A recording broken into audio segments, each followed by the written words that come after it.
guys! Good morning! So, today is Saturday. Ayun na nga, nag-jogging ang auntie nyo. Habang tulog pa yung mga anak nyo ay pandalas na akong naligo. At by 7:30 nandyan na ako dahil nga nakapag-warm up na din ako sa bahay.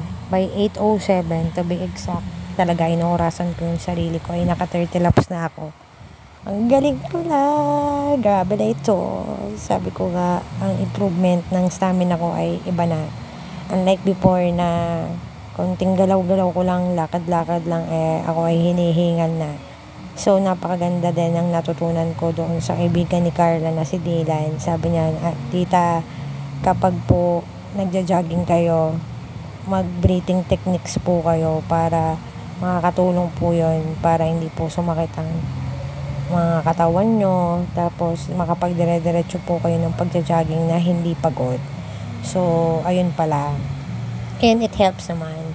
Kasi nga, sabi ko, oo nga no, nakakaya ko na mag-jogging na hindi tumitigil. Dati, pag-ikot ko pa lang ng isa, Diyos ko po, hingal na ang ante. So, ngayon, ayan na nga, malaki na ang ini-improve ko everyday. Maghahapit sana ako ng 50. Sabi ko, wag naman ganon. Ang lahat ng hapit ay masama naman sa katawan. After kong mag-walking ng 5 rounds para sa ay nagpupo naman ako dyan para magpahinga ng konti. Yun lang. Masasabi ko lang, go for gold. Char! See you again on my next show. Ciao! Bye-bye!